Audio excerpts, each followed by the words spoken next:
প্রযোজকের কাছ থেকে অনৈতিক প্রস্তাব পাওয়া যেন বলিউডে নিত্যদিনের বিষয় হয়ে দাঁড়িয়েছে।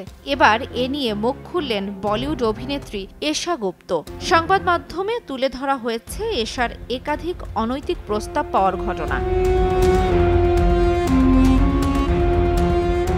এশা গুপ্ত জানান, ক্যারিয়ারে বেশ কয়েকবার অনৈতিক প্রস্তাব পেয়েছেন তিনি। একবার তাকে সিনেমার সহ প্রযোজক এ ধরনের প্রস্তাব দিলে প্রস্তাব পাওয়া মাত্রই সিনেমার শুটিং শেষ করে ফিরে আসেন এশা।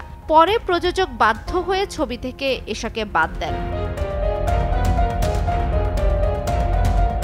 অভিনেত্রী বলেন, ওই ঘটনার পর দীর্ঘদিন কাজ পাননি এশা। অনেক প্রযোজক পরিচালকই তাকে কাজে নেননি। ওই প্রযোজক এশাকে সরাসরি জানান, প্রস্তাবে রাজি না হলে তাকে ছবিতে নিয়ে লাভ নেই।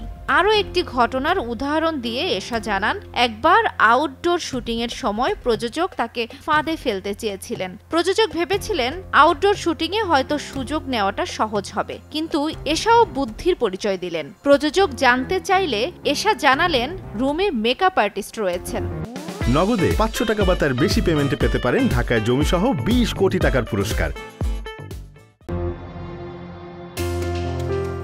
ক্যারিয়ারে নানা সময় অনৈতিক প্রস্তাব পাওয়ার ঘটনা প্রকাশ করলেও কোন প্রযোজক তাকে এমন প্রস্তাব দিয়েছিলেন তা অবশ্য জানাননি এই অভিনেত্রী। 2012 সালে জান্নাত 2 দিয়ে অভিষেক হয় এশা গুপ্তর। তবে গত বছর ওয়েব সিরিজ আশ্রম দিয়ে নজর কাড়েন। এখন বেশ কয়েকটি প্রজেক্ট হাতে নিয়েছেন অভিনেত্রী।